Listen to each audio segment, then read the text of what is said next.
This is a horror game podcast. It is meant for mature audiences. It may contain adult language, violence, and sexual themes, as well as shocking revelations. Viewer discretion is advised.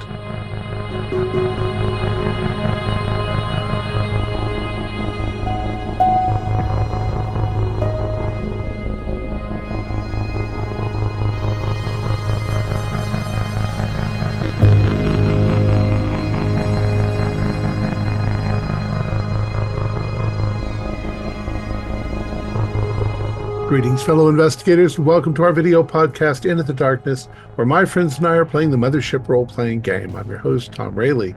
The scenario is Ascension. It was written by David Gassaway, who is also our game warden, and this is a one-shot.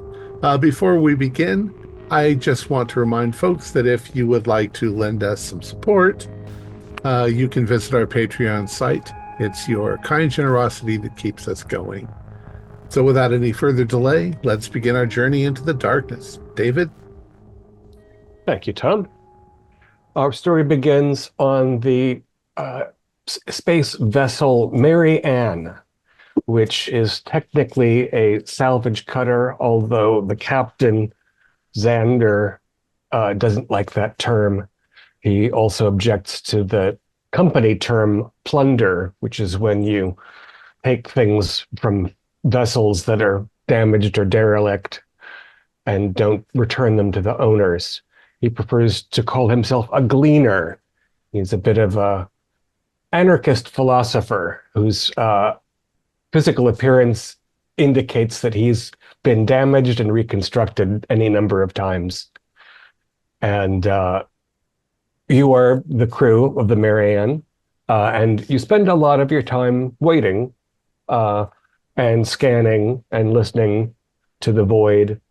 There are more or less standard routes between jump gates and way stations and planetary systems. And after you successfully glean materials from one area, you go somewhere else to sell them, and then you go and lie in wait next to another highway. Because if you don't repeat locations, then it's harder for the company to figure out where the stuff went. Today, you are en route or in between, or alongside the route between a jump gate and the Banquo cluster, where there's a number of mining operations. So those are often fruitful vessels if they should stall out or whatnot. The haul can be excellent. As usual, when you're not on an operation, some of you are on duty and some of you are off duty. You have shifts. When action comes up, then you all jump to it. Would each of you like to introduce yourself and your role on the Marianne? We can start with Hank. Yeah, I'm Hank Flymarine, and when I'm not salvaging, I am just working on general maintenance on our own ship. But I'm a large construction dismantler. I work on cutting ships into pieces to make them a little more manageable. I don't usually do any of the details. The details can be done by somebody more specialized, like a computer deconstructor or whatever. Certainly, I'm not qualified to take apart like the power core of a ship, but I am capable of cutting the power core out of the ship. Sometimes you just got to grab the shit and run with it. Worry about taking it apart later. That's about it. That's my job. I'm a teamster. Very good. Let's hear next from Galen, if you would. My name is Galen. I am an android. My role on the ship, in between missions is mostly monitoring, listening, seeing what's out there. I'm a linguistics expert, so I speak many different languages. I can monitor a lot of transmissions. I also do a lot of zero-G and outside of the ship work when necessary to keep our human crew members safe. Um, Mostly here because I'm an older model of Android and towards the end of my life run, so just sort of existing for right now. Curious of things, just wanting to see what's out there. Very good.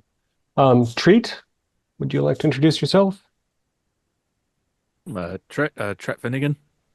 I'm your friendly neighborhood pilot who's had a number of occupations over the last 30 years of my existence, most of which have been extra legal in nature, either as a getaway driver or an occasional smuggler. Or if you find anyone who's claiming that, then point me in their direction and I'll make sure they don't say that ever again.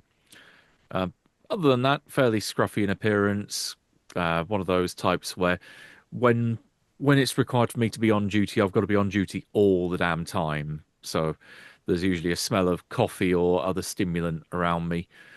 But then when I do finally get to sleep, I sleep the sleep of the dead until it takes probably a torpedo going off to rock the ship nearby to wake me the hell up. But yeah, otherwise glued to the pilot's chair, and otherwise a good casual flyer. Great. How about you, Rat?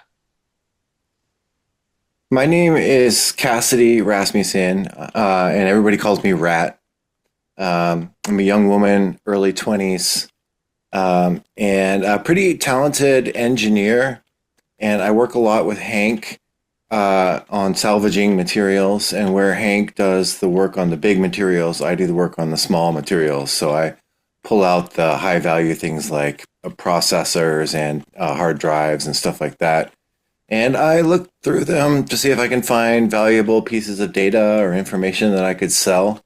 And in my spare time, I'm usually like in the bunk, like on my phone, listening to rock and roll or something on headphones, or playing ping pong with Hank or something like that. Fantastic. And last but not least, Hank Hannigan. Hank. Hello, my name is Tank Hannigan. I am a Marine. I am hired to basically protect most of the crew here when seen fit, depending on the situation. I've done a couple of tours already outside of the realm and into inner space. Most likely, like the android, I'm just existing, trying to keep myself busy. I don't really think on the mission itself. I just do my duty when I'm told, and I try to handle the job the best I can. Um, I try to process straight through hard decisions, so I'm here to face them if I need to. Excellent. We begin this narrative. Who's on duty and who's off at this moment in time? Roughly half each. I'm currently working on one of the stabilizers. It's a little wonky. Ever since we had that run-in with the Imperial frigate. Mhm. I'll be off duty. I'll be off duty. I think I'd be technically on in inverted commas, but I'm probably sat in the pilot's chair looking at my computer playing solitaire. I think Galen's probably passively monitoring the communications channels, see if there's any potential targets for us to glean. Yeah. So it's Galen who's scanning on multiple frequencies, ether and sub-ether, and on different spectra, when there's definitely not something that sounds tremendously useful, like an SOS, but there's multiple spikes over several electromagnetic frequencies at once that aren't linguistic. And so you spin around, you scan through various things and you realize that there's uh, a firefight that is, you know, a, a few thousand miles away from you, but it's near the more or less route between the cluster and the jump gate. And when you locate the direction and pinpoint it and then magnify the image, you find that a couple of minutes ago, what looks to be an official company vessel, um, uh, what looks like a standard company patrol craft is firing repeatedly on a larger, expensive-looking ship. The class that executives use when they have to visit off-world sites and oversee things.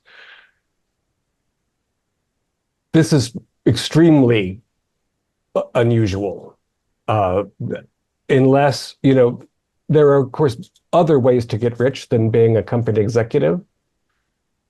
So perhaps that vessel is like you, not playing by the rules. But then the patrol ship, instead of, say, boarding, detaining, capturing that thing, speeds off at a right angle to you and is accelerating maximally. So there's a injured ship that's moving away from the attack because it's been blasted and it's spinning off. Well, this is odd. I wonder if it's worth taking a closer look. Perhaps we should ask Captain Sander. Perhaps it's a trap. Yeah, I don't know about a trap. If they figured out we were hanging around, they would just board us and demand to see our papers, which is why we always carry all those ion batteries and a fake invoice. No, I think going back and looking at the recording, I'd say that that thing's dead in the water, and we should go and grab it and see what's aboard. It didn't. Do we have any radiation signal? Does it look like the reactor core was hit? And you scan, and the answer is not initially. It's a damaged thing. They're like part of it's blown off, and all of the parts of it are moving away from the point of impact at a pretty good pace.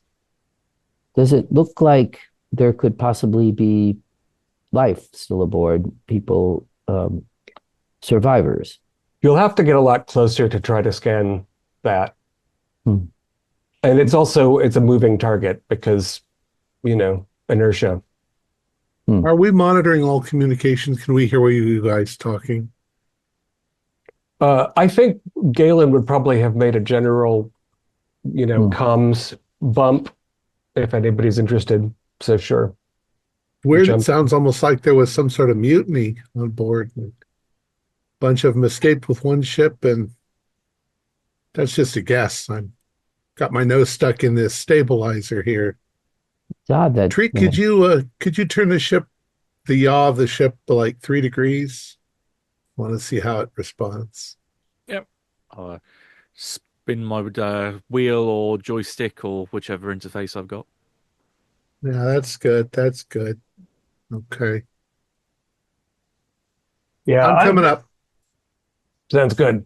I have heard tell of some particularly bold scoundrels who have managed to grab a hold of patrol ships and use them basically as, to hijack valuable spacefarers It's a riskier business that I'd want to get into. But then why the hell they hightail it like that? And in a blast and run doesn't make any sense. That ship intact is worth a shit ton of killer credits. Yes, it makes no sense why they would just attack it and fly off without some sort of boarding or securing the wreckage. Patton, is this going to be one of those, whether they're survivors or not, we're going to report that everybody on board didn't make it? I have no idea what you're referring to at all, Hank. That's not a thing that's ever happened on my ship. Affirmatively. Yeah, I mean, it took a pretty bad hit, so I'm afraid we might find that there are no survivors. I'm going to go wake up Kat and maybe knock on Tank's door, sorry, and What? tell him What's what's happening? we might have a salvage job coming up in a few minutes. Oh my gosh. All right, I'll get up. And bang, bang, bang. Tank, wake up. All right, what's going on? I'm ready. We're heading towards a vessel that seems to be dead in the water. We don't know if there's any people on board or if there was an attack or something. So we need your security. I'll grab my guns. What kind of ship Well, is okay. it? I don't know. I've been down here with my nose in the stabilizer. You have to ask Captain or Galen. They've been monitoring it. It I'm gonna appears to go be up to the cockpit and have a look. luxury imperial type of cruiser. Yeah, basically, we've got somebody shot a space yacht, and we're going to go and see if there was anything left in the safe. At the very least, a ship like that will have a warp core, so if that wasn't damaged, that's worth a pretty penny on the private market, and you can sell those pretty legally. And if the owner of if it's not a company ship and it's a private thing, and the owner is on board and has kicked off, then we could even declare the damn thing. Probably stolen. Yeah, that's not impossible at all. Although the security on those is usually pretty severe because they're for big shots. They might have a pretty nicely stocked bar too. Oh yeah, yeah. No, That'd be a plus. the crew quarters on those things have private baths. That's how decadent we're talking. Jesus. Yeah. How the other half a percent live. Yeah.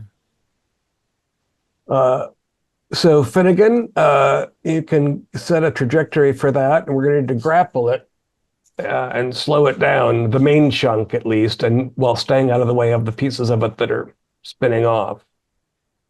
Yep, I'll come in nice and slow. No need to rush at this point. Galen, is there the patrol ship? Is it hailing anybody or making an alert of any kind? From what I can tell, it's basically flown off and abandoned this vessel to its fate.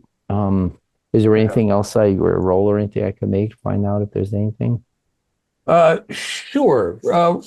Yeah, make a roll against whatever appropriate cons you have. Okay.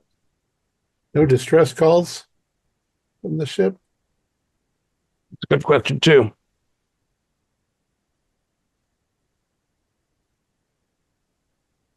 Yep, that was a fail. So my panic goes up one. Your panic goes up one, or stress rather. Stress, yeah, stress. Yeah, that's another pretty promising sign that that we've got a proper derelict because they'd be SOSing like crazy. And also, it's a pretty good sign that that wasn't really a company patrol ship, because if they were in some kind of conflict, they'd be calling for backup. How'd it get disabled? Oh, what looked like a company patrol ship just blasted this luxury liner. We weren't aware of it. We weren't monitoring it beforehand. So actually, Galen, you might try now that we have a direction on it before the conflict began, you might be able to pick up some communication if they were radioing between the two ships before hell broke loose. Let's see what I can do with that.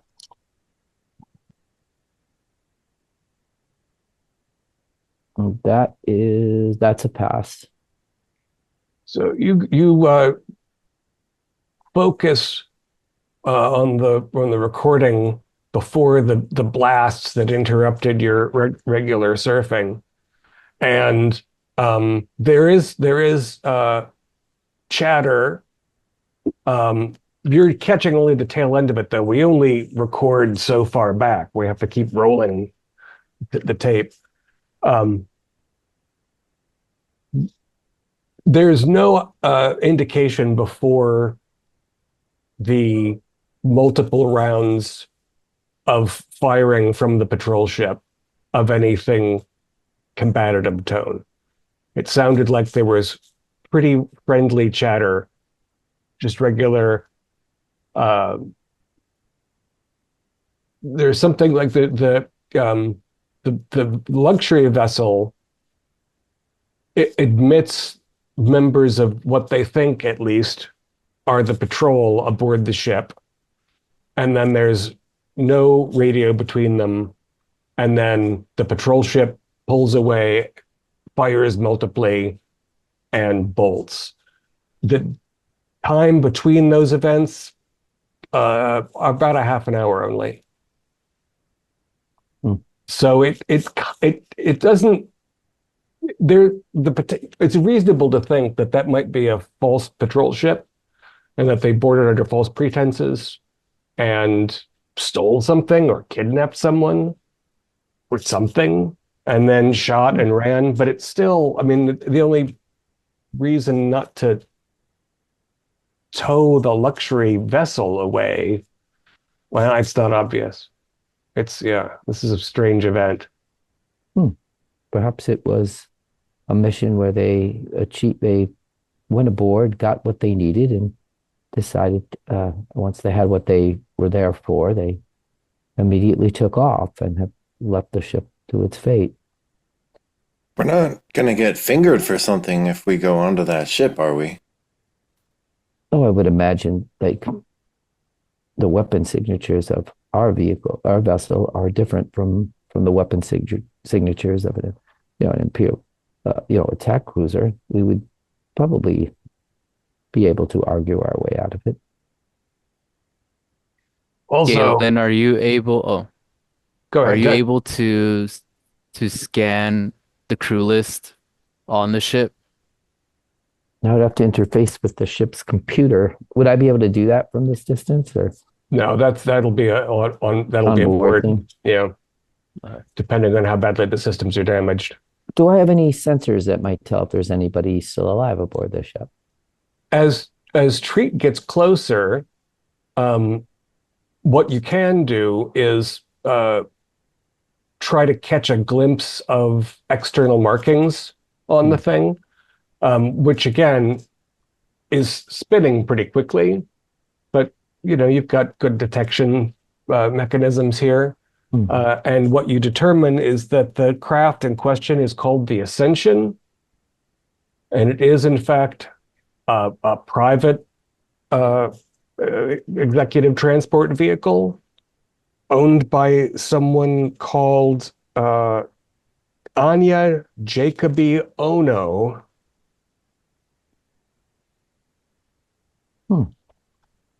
And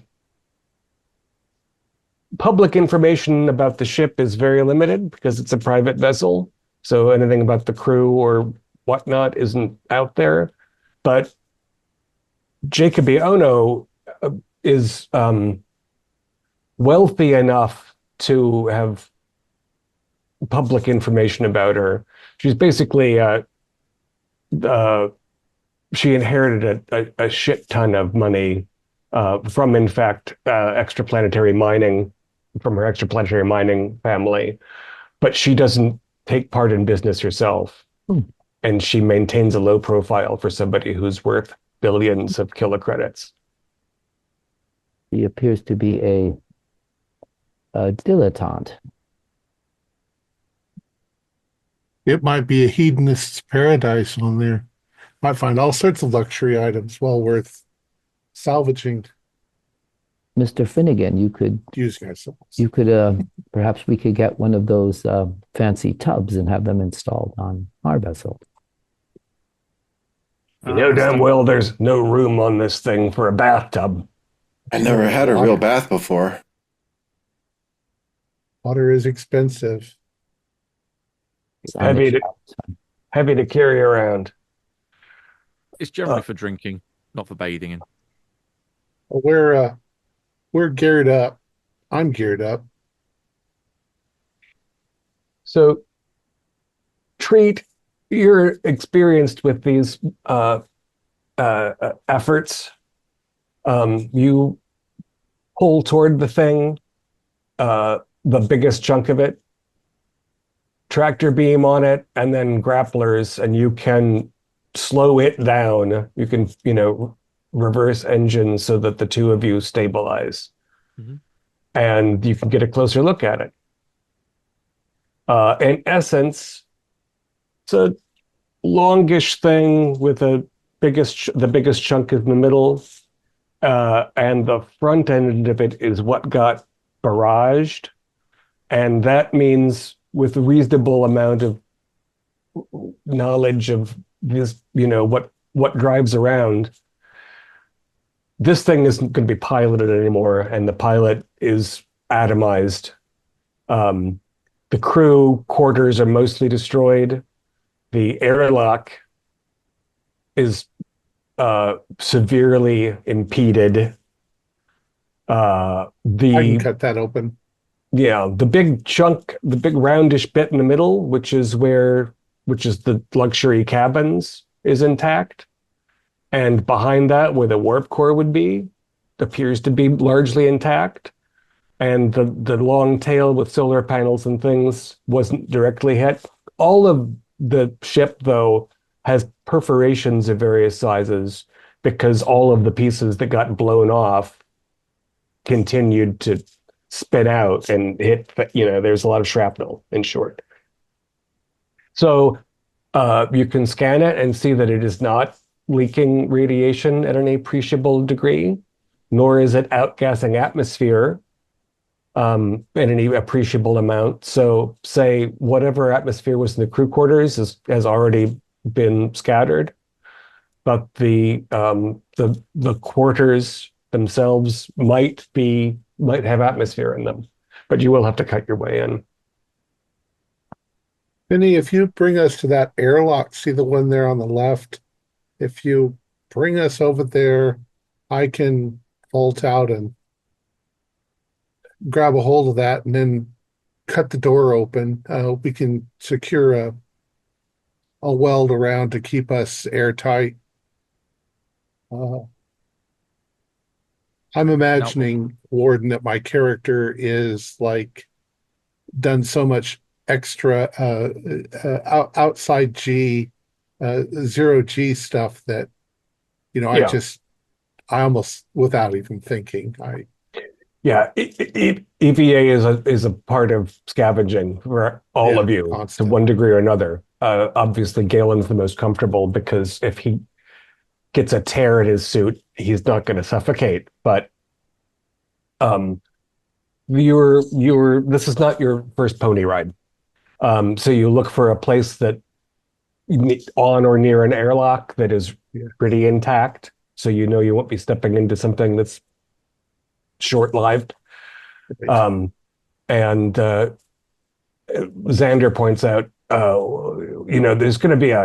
there's likely to be desirable objects in there, but don't get too grabby because we don't know whether the reactor core has been undermined, and it's not going to give us a warning that it's about to blow us all to smithereens. So we want to get on and get out. We want to take the warp core. If we get in there, find that we don't have to deal with any personnel, and think that we can tow this thing, all of it's worth something. We just want to make sure that it's not going to blow up on us while we're towing it. Yeah. So suit up and head in. It's going to take me probably 15 or 20 minutes to make the connection. So, Get everybody time to check their weapons, check their vac suits. I'll Say their prayers.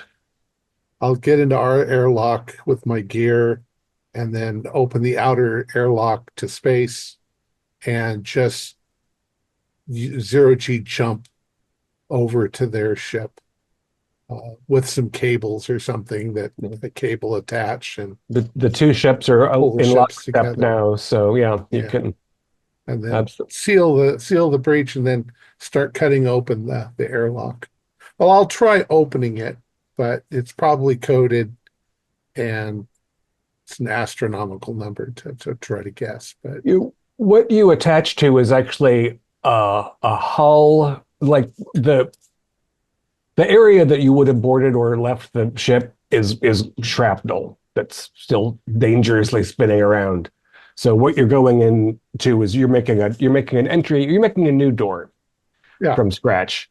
And you in the process of that, well, why don't you roll something for me on that, and we'll see how well it goes. well, I roll. We'll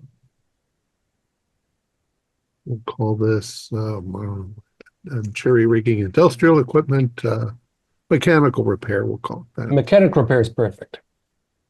So it's An my expert at intellect plus my. I got to know one. Brilliant. So you do some tapping and some cute little laser scanning, and you figure out that that you're entering an atmosphere. So you can prepare the contact points for that, so it doesn't hit you with like a blast. You can equalize the pressures. You can make a pretty nice door that you can close, so that you can separate yourself from the Ascension in a hurry if it turns out that its reactor is unstable. The smallest piece of metal hitting the reactor could destabilize it over a period of time that is unpredictable until you examine it. And the command part of the ship is in micro bits. So you're not going to be able to use anything inside the machine, probably inside the vessel, to figure out. All the monitoring equipment is gone. So you're going to have to inspect things for yourself. Cassidy, we're going to need your expertise over here. We've got an atmosphere captain, and it looks good. I am fixing a door now so that we can get in and out.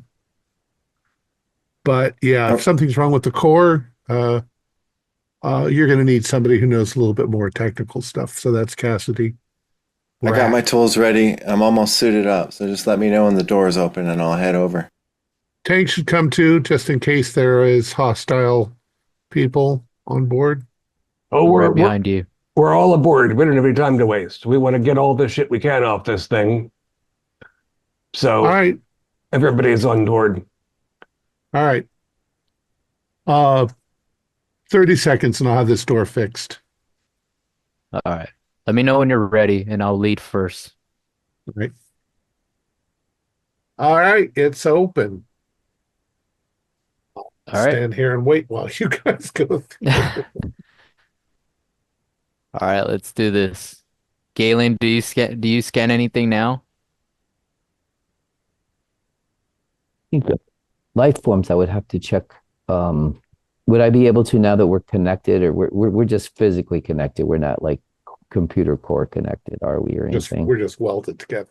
Yeah. That's right. You can scan for life forms, and what you get is anomalous. It might be because they had fish tanks. It might be because it's unclear. There's definitely activity that seems to register in the range of biological life, but you're not getting the sense, oh, there's 8 humans here, or there's one giant dog here. It doesn't read right. But there's no reason to think that it's abandoned. There's something that registers. Is the power? No. The lights are on, and as you board, Tank's going first. Xander's going to take the rear. You're obviously cautious, but what you see is where you attached, there is a series of corridors and small utile rooms, because you're kind of between where the crew quarters was and where the passengers go. And there are 2 androids that were in the blast radius. So one of them looks to be melted / shrapnel to the point that it's gone, and the other one is badly damaged and not responsive to the fact that there are strangers coming on. It's just lying in a hump. And there are simple sliding door lock things off of this corridor. And things are knocked around. Like, you can tell that with the artificial gravity is functioning, but nothing here is sitting where it was an hour ago. Everything's been thrown around. I'll nudge Rat as she was. These androids look like they might be a total loss. I think we should just make our way towards the engine room. What is it? You think that's a Genesis 5? It looks like a Genesis 5. That's an old model, but it's one of the top of the line. Expensive. Yeah. This person was rich. Even in this area, that's kind of a utility area, the appurtenances are nice. Like, this is not what your ship looks like. There are no exposed rivets here. Everything's before action was made pleasant. Somebody was living well.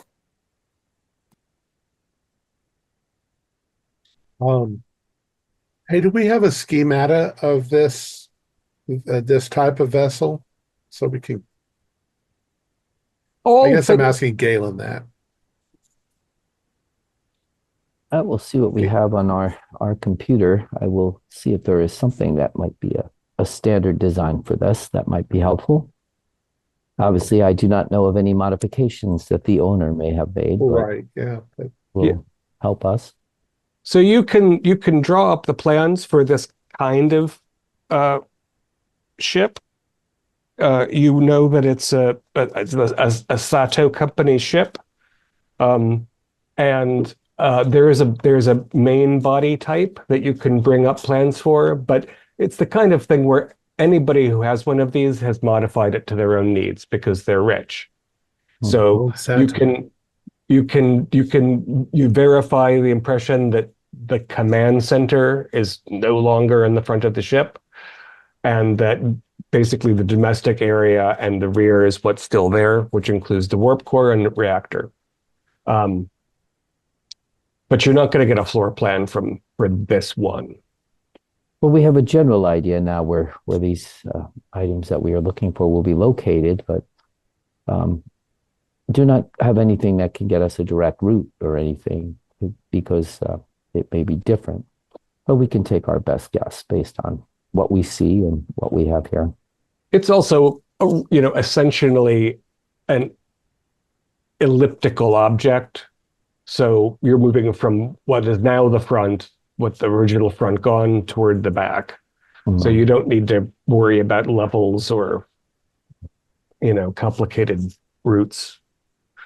Anything you want to do in this corridor before you move inward? Did you say there were doors on the side that weren't open to like quarters or something? Yeah, they're in there. This area again is where people who worked on the vessel would have passed through to talk to the passengers.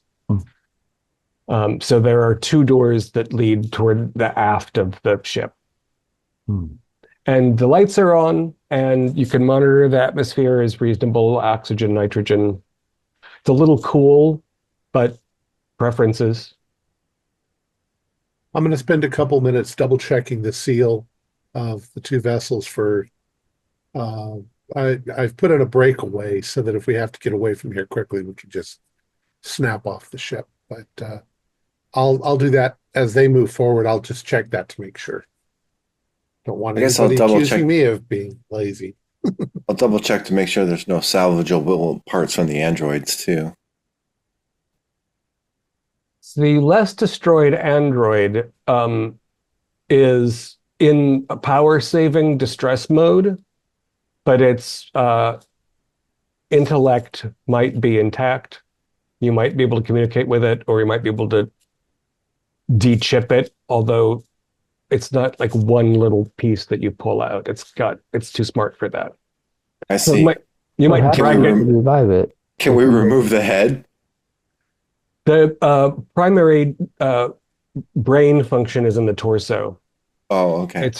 We revive it. Perhaps we can get some answers to what happened here. Yeah, maybe. Yeah. Let's get it across to our ship somehow. Yeah, I'll drag it over there if you want. It's portable, but it's not going to blow up. All right, you guys go on. I'll drag it over there, and then I'll catch up to you. It's slightly grisly because it was a humanoid model android, and so its artificial skin is, it's not a fear check, but it's not pretty.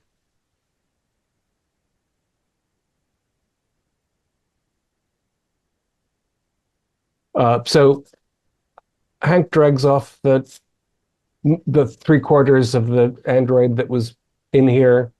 I guess Tank will check the door to the farther into the thing. Yeah, I'll check. I pretty much checked every room that was there. I'm just kind of waiting on you guys to keep moving forward. I'm watching more of you guys, make sure everything's okay. You guys know more than me what to pick up. Ready when you are. Yeah, let's move in. Tell me when. Straight ahead. All right. So there's a slightly sterile vestibule that's got unnecessary cute little window screens so that passengers could look outside. And then the doorway after that opens into a larger area, which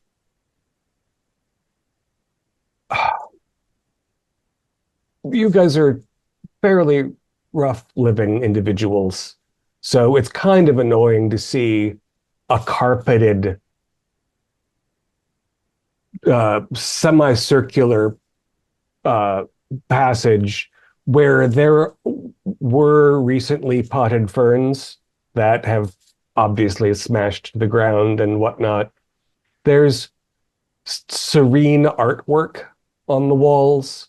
The lighting is a waste of energy. It's a pleasant afternoon ambience. It smells a little sweet if you open your suit to sniff. There is atmosphere in here, so I guess it's a time to decide whether you're going to stay sealed or save oxygen by opening up. That would probably be a wise idea for now, because we don't know what the containment of the atmosphere is further into the ship. So I would recommend. The atmosphere is breathable here. Yeah. Take off my helmet and just be like, whoa, so this is how the other half lives. More like the other half of a percent, but yes. Xander maintains a perfectly functional situation on the Marianne, but it doesn't smell good. This, in addition to, a gentle floral ambiance in the circulating air. You can also smell the freshly disturbed earth of the potted ferns. This is probably more like earth than any of you have ever smelled. And it's basically, again, you've entered a hallway that curves gently off to the left and right, and there are you can see on both sides apertures for doorways to an inner area. Are all these real plants? Plants produce oxygen. You could see some efficiency towards it, but most of this seems wasteful. Yeah, plants for oxygen also usually are in hydroponic systems. Everything, this is dirt. It's extremely decadent.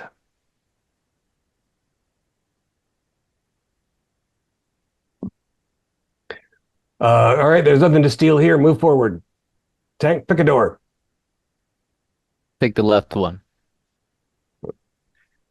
All of these things are sort of you can press the wall around it and it will slide pleasingly apart because it's very pleasing here. And the door slides open and you enter another ring that clearly has individual living quarters and a sort of a flower petal pattern. The lighting is nice. There's a sort of sink or font in the middle of the flower petal arrangement. Most of the doors of the compartments are closed, but one of them is open, and you see probably human feet in the doorway sticking out. They're naked. They're not booted or anything. There's just a couple of feet. Actually, there are 3 feet. Okay, stand back. I see something. I'm gonna walk up. You guys just wait here until I call you guys out. So I walk up to the feet, just slowly. But as I walk by, I look at each room as well before I reach them. I don't see anything, and then I walk up to the feet. Yeah. There are portals in each of the doors, and you see, basically nice one-bedroom apartments in space. Unoccupied, disordered, pillows are on the floor, sort of thing. It doesn't look like a pleasure vessel. It's a little spare for that. And you get to the open door, which is third around on the right, and you see the 3 bare feet. And you sidle up carefully, I assume. Yeah. I slowly walk and creak to the corner of the door, and I see 3 bodies just laying there. The 3 feet that you could see from outside are connected to 2 young women who are completely nude, and they look like they were thrown to the floor. And after a moment, you realize also that they are physically connected. They are most of 2 young women who are what in earlier centuries we might have called Siamese twins, but they're not perfectly symmetrical. There are 2 heads, there are 3 feet, there are 4 arms. The torso is more complicated. And they appear to be unconscious or could be dead, but there's no blood or gore.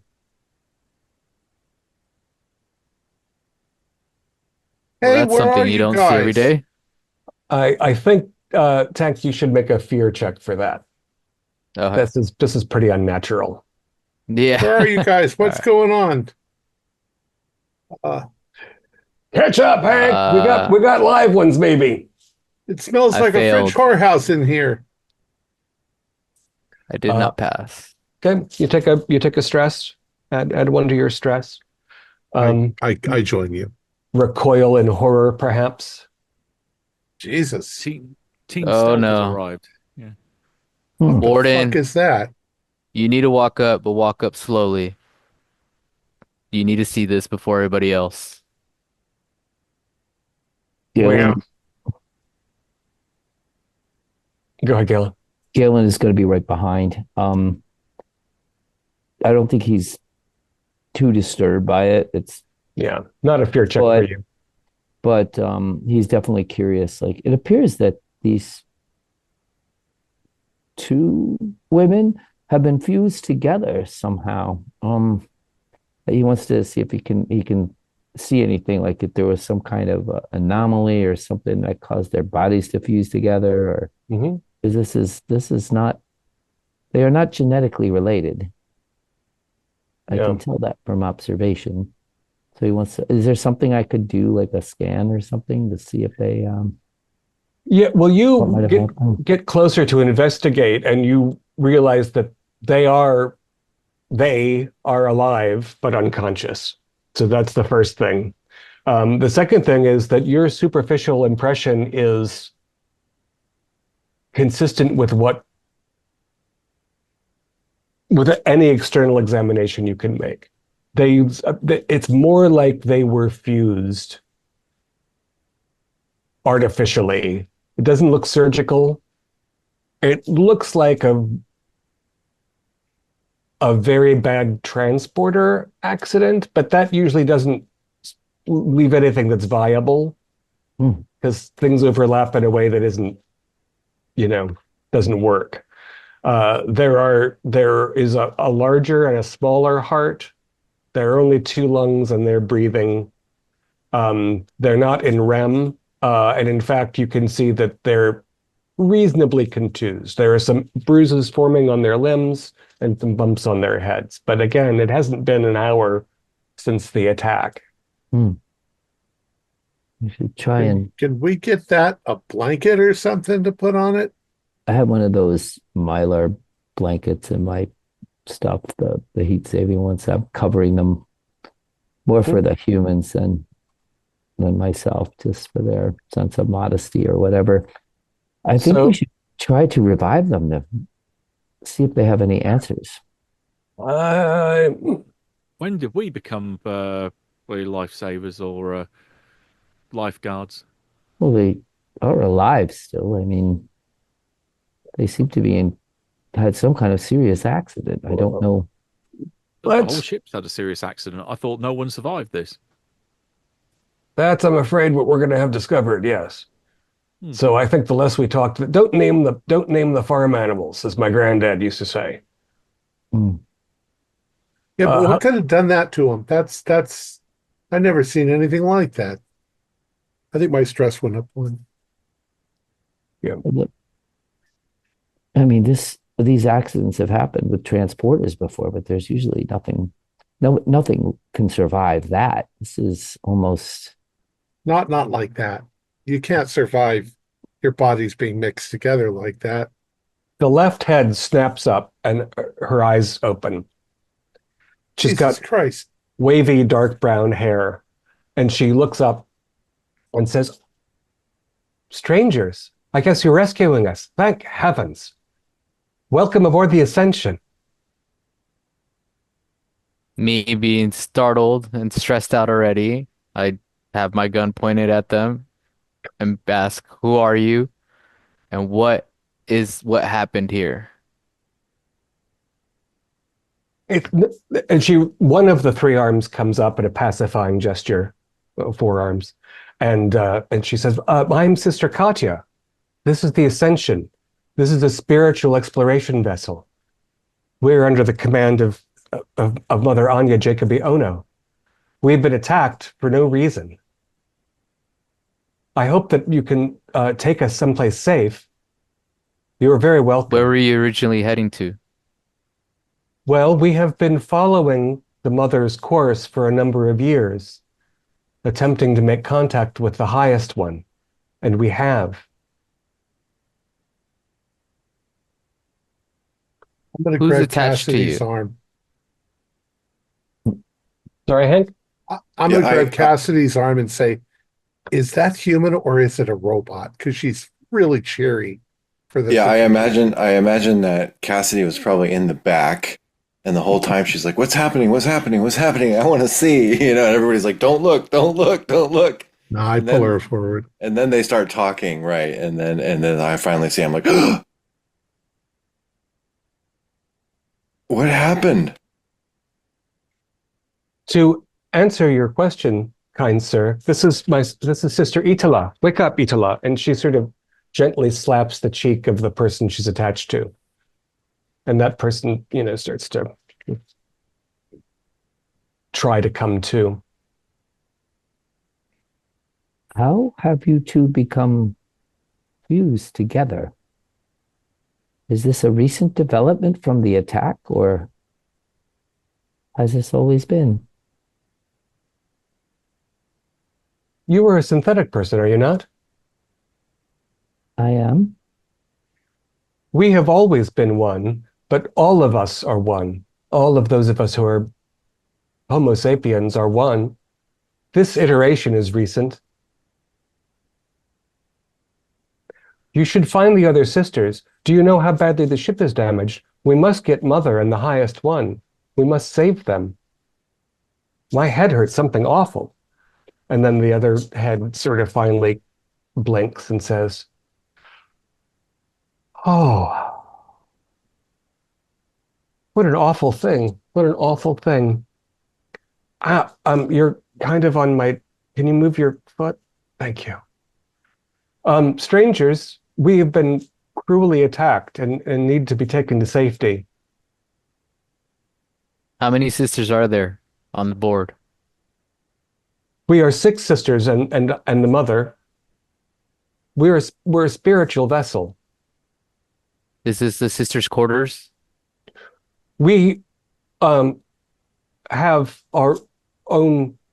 This is Itala's room, but we both happened to be there when they fired upon us, didn't they? We actually don't know what happened. We just arrived here. We saw your ship damaged, and we came in to see what was happening. We're very lucky that there was anyone nearby. We could have been lost forever. But I suppose the highest one wouldn't have let that happen. The highest one probably brought you here. You are most welcome. I'm gonna pull Hank aside and I'm gonna say, Hank, I think she needs a hospital. She's not well. Is the highest one aboard this vessel as well? The highest one and the mother have fused. Our prayers were answered. Millions and millions of prayers. This didn't happen in the attack. This is something that happened prior, this fusion. Itala and I have been together for some time, yes. This is not... We have had many forms. We have all had many forms. You have had many forms. Well, not you, synthetic one, but the rest of you. Right, this is Have fucking you been crazy. together since you've been aboard on ship, or before? Oh no, we were physically separated when we began this journey. We've been traveling the ley lines for 14 years. I look at the crew and I say they probably have equipment here to do this. Did she say the Yeah. ley lines? They're religious nuts. Can you like put some clothes on, or can you wear clothes? We haven't needed to cover ourselves in shame since the highest one joined us. Well, This is how we were made. Can you get up on your 3 feet? And if there's other people on board, you can show us where they are. Well, I'm not sure where everyone is, but yes, we can go and look for the other sisters and the mother. We have to make sure the ship is safe. I'm afraid your ship is fucked, but well, maybe we could drop you off somewhere. Well, a rescue would be, I'm sure you'd be rewarded well for rescuing us. The mother is enormously fecund in material wealth. Well, that's Where, cool. where is this highest one person? Can we talk to them? The mother and the highest one are toward the rear of the living quarters. They needed more room than the rest of us. I'm going to reach out to help her get up. And just as she reaches for my hand, I'm going to like pull my hand away, like, you ain't going to fuse with me, are you? Yeah, explain to us how the fusing works. Dang, she needs help. How could we try? We don't even know how to help fuse people. We just need to be made safe. We just need to get everyone either determine that the ship is safe or leave for another place that is safe. The mother will reward you. Well, your vessel is no longer functional, and it would require great amounts of repair that couldn't be done out here in space. It would be cheaper to buy a new ship. What a Cheaper would be tragedy. leave them behind. It really is an abominable thing that's happened, but the highest one must know. So glove on, I will at least help them to get back to their feet. And they are pretty coordinated for asymmetrical conjoined persons.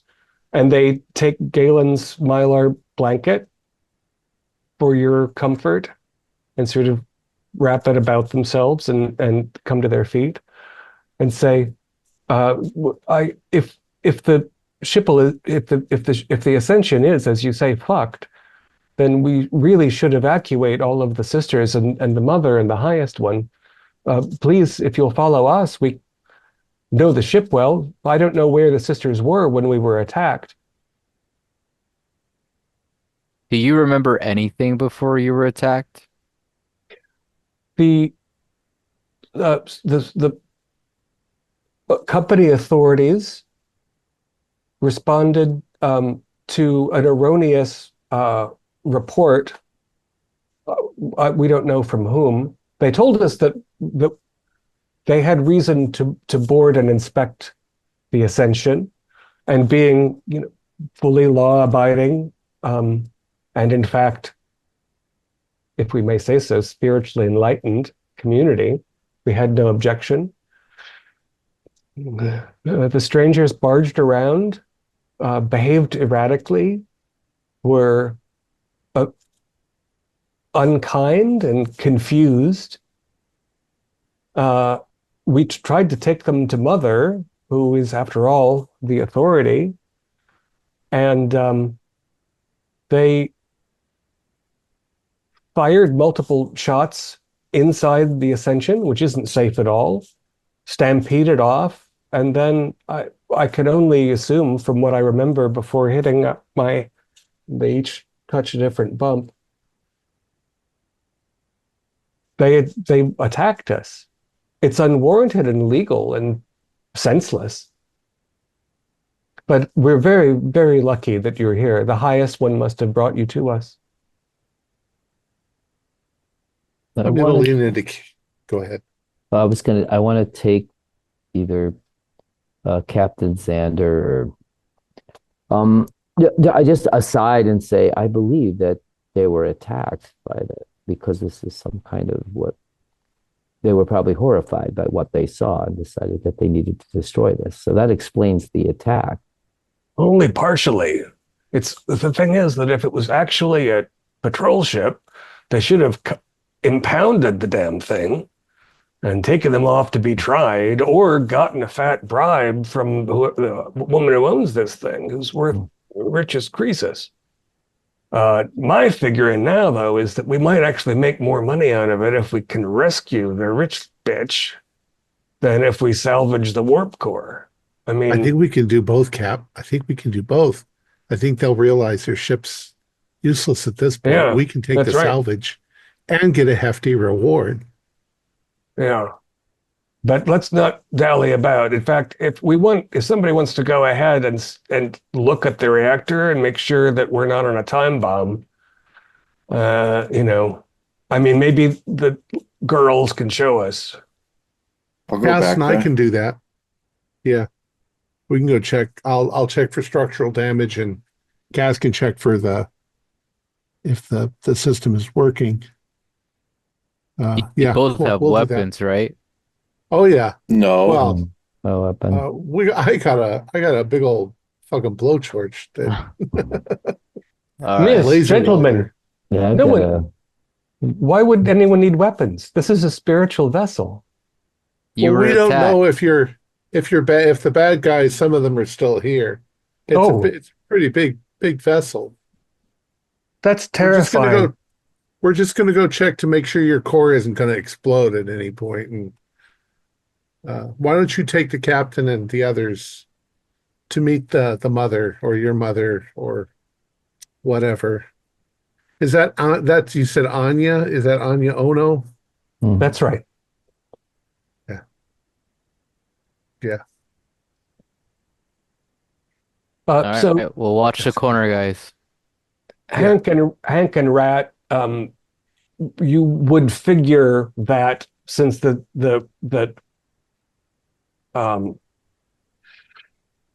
quarters, the executive quarters, are kind of spherical, and you've already gone into it. It's a bit nested, so probably the fastest way to the rear is that sort of outer corridor, and just don't go through any doors. So you can start hustling that way. Okay.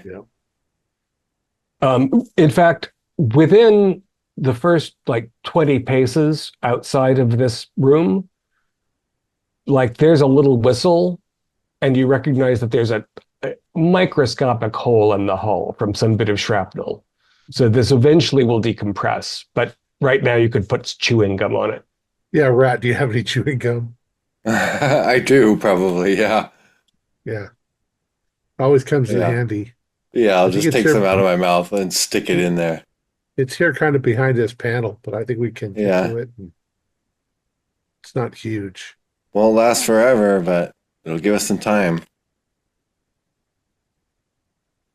All right. We'll patch that and then we'll make our way down the corridor. I don't know what the hell's going on. Some Maybe we religious Maybe we could access their data bank too while we're back if here. their computers are still up. I thought I saw that the core computer area is completely destroyed on the ship. Well, there might be an There might be interface down in the backups. There might be engineering. backups, yeah. Logically, even if the command center was destroyed, there must be redundant systems Redundancies, because the yeah. lights are on. Yeah. Let's go look. So Rat and Hank head off, and the sisters implore the rest of you. We have to find all of the sisters in case they're right and the ship is in danger. Please, we could go any direction. They could be anywhere. Lead the way. And as they're walking by, I asked Galen, have you heard of this religion before? I have not, but nothing that humans do really surprises me. It's you're a very illogical species. How about you, Xander? Have you heard of this religion before? I mean, they haven't even named it, but I think we know now why the rich lady doesn't have a big public face, because the family is probably ashamed of her. They gave her a chunk of gold and sent her off to do her thing. Die in her own cult. She said they've been on the journey for 14 years, and those girls looked about 20 to me. So either she headed off with a bunch of kids, or they've got really good rejuve stuff on this vessel, which is another thing I wouldn't mind getting my hands on. Yeah, their technology sounds pretty advanced. That's what scares me the most. As the sisters lead you down a corridor toward another arrangement of living vessels, they totally have forgotten about their back parts being not covered with the mylar blanket because they are not conscious of that sort of thing anymore. And it's weird. The buttock configuration of three-legged motion is distracting momentarily. But they move gracefully. They don't, it's not like whatever that isn't new. to them. It, Go, Galen. sisters, are your fellow sisters, are they joined together? How many are they in pairs? So if there's six of you, are there you would have two more pairs to find? Are they more There, than there one? has been one other pair, but there are always different permutations. Permutations? Does this change frequently? We are rejuvenated when necessary. The highest one is bountiful in miracles. Rejuvenated. We will we live eternally. Interesting. And Galen kind of files that away. He's not. This is just. It makes no sense to him, or why anyone would want to do this. But he's sort of an outsider anyway. With humans, nothing they do makes sense. So he kind of just accepts it and says, "Well, where would we find these?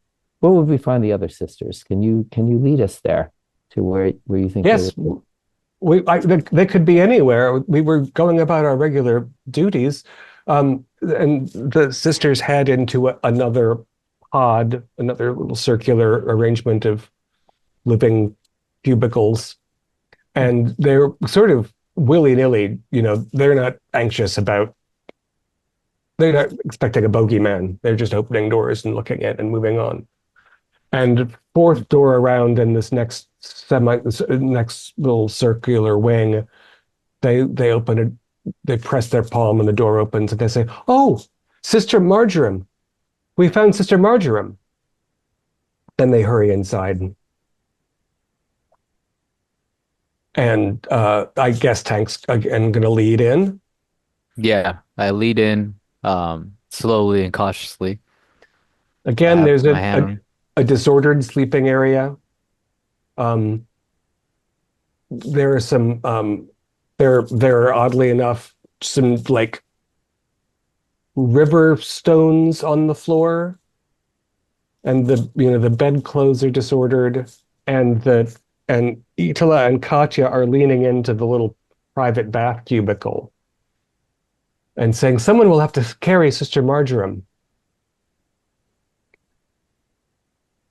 Okay, so as I see all that and I hear them commenting and asking for the assistance, I kind of look around and tell myself that for spiritual people, they need a lot of materials to feel at home. Um, I look at Xander and Galen in the back, just waiting for me to kind of observe, and I run into the other sister to see her before I even help her. Kind of So like check her out. you pass the sisters and enter the little bath cubicle, and it's very simple. There's a high-tech toilet that will work if the gravity breaks for whatever reason, and there's a little wash basin and mirror, and there's a little tublet. And in the tublet, there are a couple of inches of water, and in the water, there's another young woman, except that she's just got a head, and the head doesn't have a mouth, and her torso is asymmetrical and mostly limbless, although from one shoulder smoothly is this the ulna? Is that the name of this bone? Hmm. There's an ulna sticking out through the flesh with no evident wound, just protruding. And the young woman in the tub looks up at you and sort of thrashes about in the water, and her eyes are wide and panicked, and she makes a noise through her nose.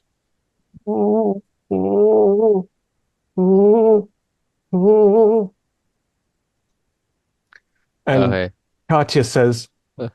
Sister Marjoram was, I think, very frightened by the strangers. But someone will have to carry her. Maybe you'll take her back to your ship? I need a roll because that Yeah, science is far worse than war.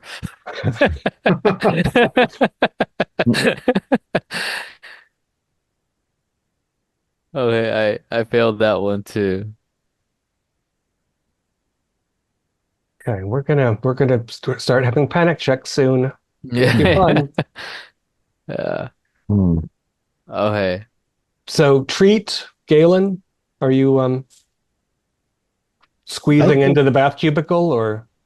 I think I'm trying to Galen will go sidle at in the and. back. Oh, go on. Oh no, no, go ahead. Go ahead. I say I'm going to try and sidle back with Xander and say that there's a hell of a lot of witnesses we're racking up here. Well, that's the thing. If we bring back the rich bitch, that's the big haul. If it turns out she's had her head sheared in half and she's not going to be able to pay us a reward, then we'll have to take care of the mutant ladies in waiting. But for the time being, I think we want to play nice. I think that's where the big payoff is. Yeah, your boss. It is more complicated. I would have preferred to just find a few dead bodies. It's just easier. And it's slowing us down. So hopefully we'll get good news from. I'm going to actually calm Hank, and we'll move over to Hank and Rat. Yeah, Cap. You have made your way around the outer corridor, and you're heading toward there's a sort of multiple segments that attach to the next area, which is where the warp core should be based on the schematics that Galen had. And then Almost after there. that is the reactor. But when you go into the technical area where the warp core is, there are some computer panels that might be passcoded, but don't appear to be offline. So there is some part of the brain of the ship that still might be worth communicating with. There's also a red-haired, naked 20-something splayed out on the floor with her hair fanning out. She doesn't, without being too intrusive, she looks normative physically. Okay. She has the number of limbs you'd expect. Should check her for a pulse. We found another lady, Cap. Oh, Christ. Well, we know there's 6, so what do we This one got? looks normal. This one looks normal, a redhead. What's normal about a redhead? Also, well, she doesn't have a soul, but she's there's also some computer panels here. I'm a redhead, by maybe the way, so I'm gonna give Hank a dirty look. maybe our new friends can give us the passcodes to the computer. We're checking out the lady, see if she's alive. Does she have a pulse? She does. And in fact, She's alive. if you roll, are you going to roll her over or? Yeah, if I feel a pulse, yeah, we'll roll her over. Yeah. She's got a pulse. It's actually pretty slow, but steady. And when you roll her over, her eyes are wide open. And there's some, she's got a smear of drool that was from being open mouth and face down. And her pupils are really tiny. Okay, I'll get on the radio and I'll be like, "She's alive, Captain." Pardon me, miss. I'll Itala, yes. Oh, yes. Unresponsive. The redhead is unresponsive. she seems unresponsive. You can pinch her and she doesn't blink. She might need eye drops pretty desperately, in fact. Well, neither one of us have any kind of medical, so see if you can ask Itala if she has the passcode for the computer. What are we gonna do with her? I just leave her there for now. I mean, I can take off my jacket and lay it over her, but they don't seem to have any modesty. Well, help me set her up against the wall at least. All right, I'll help you. You can sort of drag her up a little bit. Her head lolls. Okay. Yeah. We'll just leave her there, and then as long as she's breathing or whatever, and then we'll go start looking around at the reactor and the computer terminals. Galen will ask Itala to see if we require access to your computers. Do you have passcodes so that we can access your computers to check on the state of your reactor to make sure that we are all safe here? My artificial friend, we have no secrets here. Why would we require a passcode? Anyone could press their hand against a panel, and if it is not broken from the attack, then they should be able to access at least core functions of the computer system. I will send that information down to Hank and Rat so that they I said you should Really? have access. They do not have any sort of. We'll try it. Who would have thought that the best security is to not put any security in? We just had Oh. He's been here for hours trying to I know. Artificial friend, do you know how many of the crew have survived? We had in addition to the Sisterhood, 2 artificial associates and 6 other humans, our pilots and maintenance workers. We have not run into any humans other than yourselves and the redheaded sister down. Oh, you found Sasha. That's wonderful. Sasha is her name. I will let them know. We are all envious of Sasha's beautiful red hair when she has it. Your androids have been compromised. They are no longer functioning. Unfortunately, in the attack, the front end of the ship, where the pilots and much of the crew may have been, were destroyed. They are no more. At that, Katya, who was the first one to wake up, gasps in shock, but Itala's hand comes over and covers her mouth. It is truly a tragedy, and it's an appalling evil that was done, but the highest one permitted it, and the highest one knows.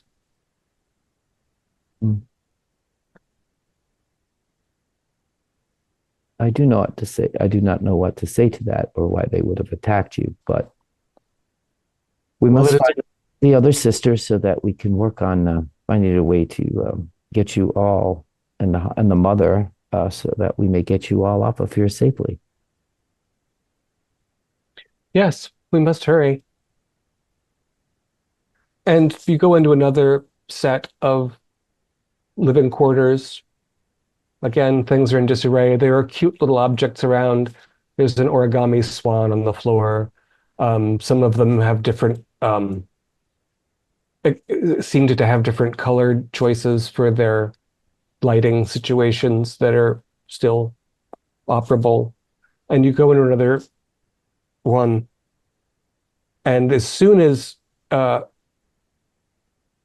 who's on the left side, puts her hand on the door, it opens, and another naked woman staggers out, and she's a blonde, but her hair is kind of bedraggled, and she says, "Thank God you came back! Thank God you came back!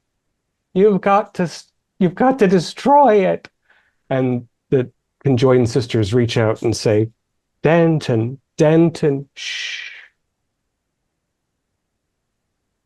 Destroy what? She's confused. She hasn't liked her last couple of changes. Don't pay her any mind. Well, I'm going to pay her the respect and ask her again. Destroy what? The thing Mother found. The thing Mother found. The broken God. The highest one. It has to be stopped. It won't let us die.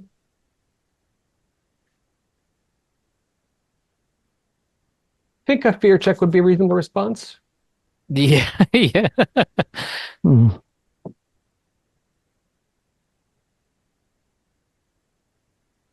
That one I failed too. That was a pass. You are on a roll. Mm.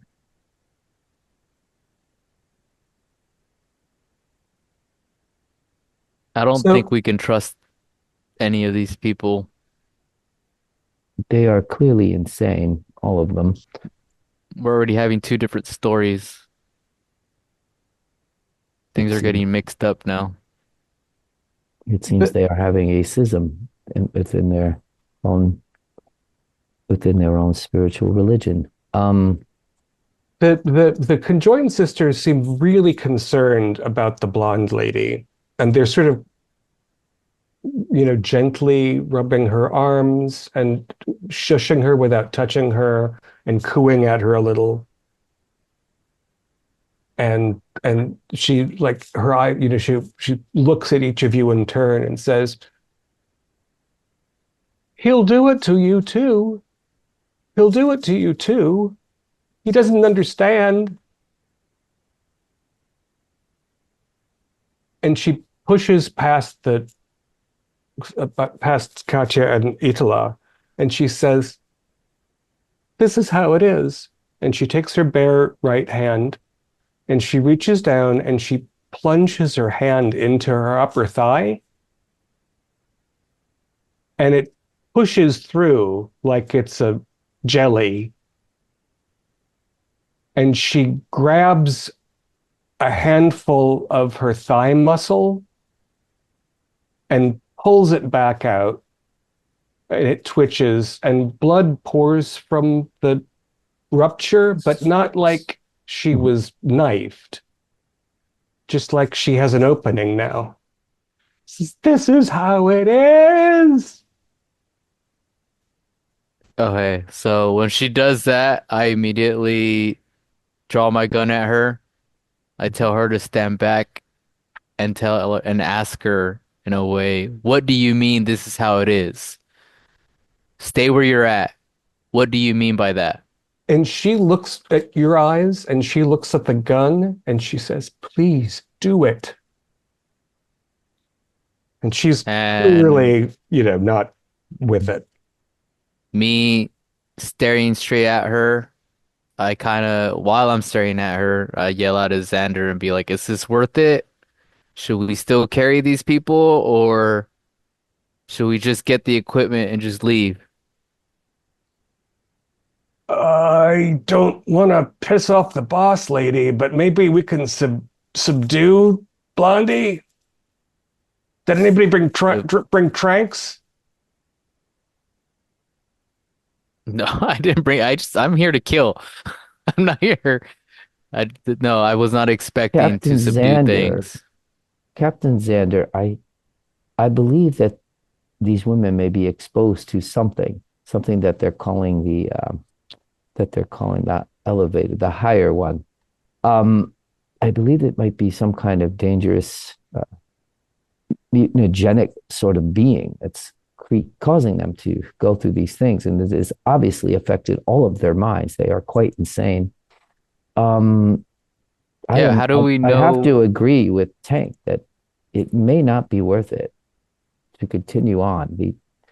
It is quite clear what happened when the Imperial cruiser boarded. They saw this insane situation and knew they had to get out of here. Perhaps they witnessed the danger. What this elevated or this higher one wanted from us. He saw what that was and wanted to destroy the ship and knew they had to get out of here. So Why the hell didn't they report it to higher command? It doesn't make any sense at all. There's a quarantine situation. We've got space between us. Space is the best quarantine there is. Oh, well, I mean, if they're patrol guys, there's a chain of command, even if it sounds like bullshit. I as much as I respect your decision, sir, I humbly request that we get the fuck out of here.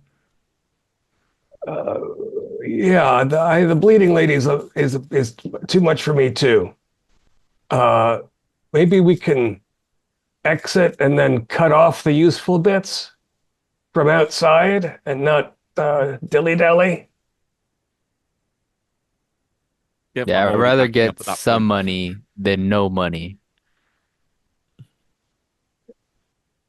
I would caution So, we are taking a great risk here.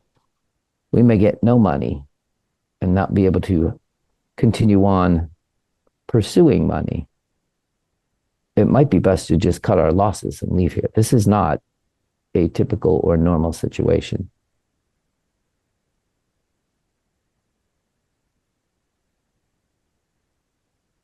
so what do we do, guys? I'm ready to just either put them down or we walk away and let them be. But I suggest we don't bring them onto our ship at all. Hmm. At this point, Hank and Rat, you've been tapping at the panels. It looks to you as though the reactor has not been damaged. There's no sign of leakage or abnormality. The warp core isn't currently online because you're not jumping, but there's no obvious indication that it's been damaged, although it wouldn't be doing a diagnostic when it's off. You can read that there is a power drain between you and the reactor. That doesn't have a system name. It's just got a number and it's drawing a certain number of units from the reactor.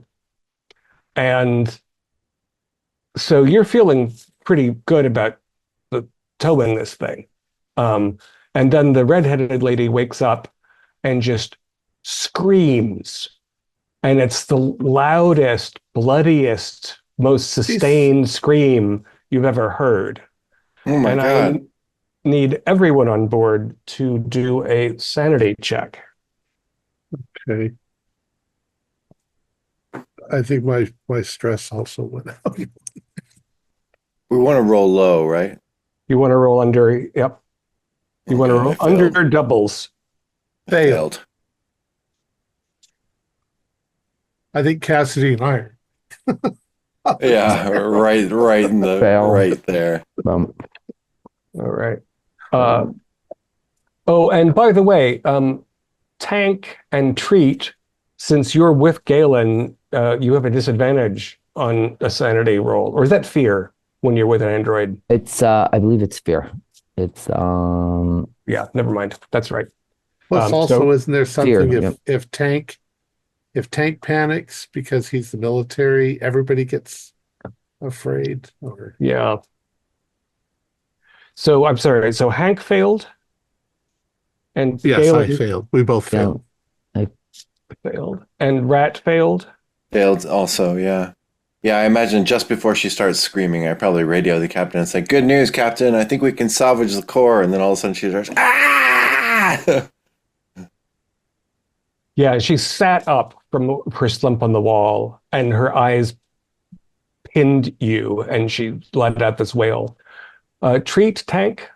I haven't passed a single roll yet, so I've just been going stress, stress, stress, stress, stress. I passed this roll. Congratulations, Tank. Thank you. I'm scared shitless, but I failed this. I think the moment I heard this scream alongside everybody, I reacted and I just smacked um the blonde lady in front of me, yeah, and just put her down. Because her screaming in front of me and then the other screaming behind me, that was enough for me, especially with my fear being high up. Yeah, and you're not a small person, and she's not well, so you smack her, and her eyes flutter, and she falls down, but not before her entire jawbone sloughs off and hits the wall before she hits the floor. Which I think, well, we'll resolve that in a minute. First, I need the rest of the crew who failed the sanity roll, the sanity check, to roll a 1d6 for me. 5. All right. 3, 5, 1, 1. Great. when the lady toward the aft of the ship screamed, and you unfortunately could also hear it over Cassidy's intercom because she was just telling you the good news. You feel a strange wave of something pass over you. Galen, you register a frequency that is unnatural to your experience. You don't know, you're going to have to try to catalog and analyze this. It's not something that you've ever known before. Hank, your trunk spasms and twitches, and your ribs grow into each other, and it's excruciatingly painful. But all of your organs are just squished out of the way, but you stagger or fall because it's a rapid deforming occurrence. Rat is less fortunate because she rolled a 1. And so you feel, instead of a crunching, and you're watching what's happening to Hank, and it's absolutely horrifying. And then you can't focus on him anymore because your skull has split down the middle. It hasn't opened up. It's just divided so that you've got sort of a two-lobed face with an eye pointing left and an eye pointing right. And, that's about, and then about the bridge of the nose from the lower part down. I'll be like, oh my God, Hank. And then, yeah. And again, you're not dead. You're just bent out of shape. And Treat also rolled a 1. And Treat, you feel, your shoulders sort of twitch. And then there's this expansive feeling in your throat. And then your head starts turning to the left, and it just keeps turning until your head is facing backwards. And there's a moment where your breathing is obstructed as your esophagus is twisted, and then your throat sort of bulges out to accommodate the new form, and you can breathe, but you can only see your hands if you reach backwards. You can turn a little bit to the right and left, but not toward the front. And I think we'll all make panic checks because this is not okay. How do you do a panic check? A D20 for each of you.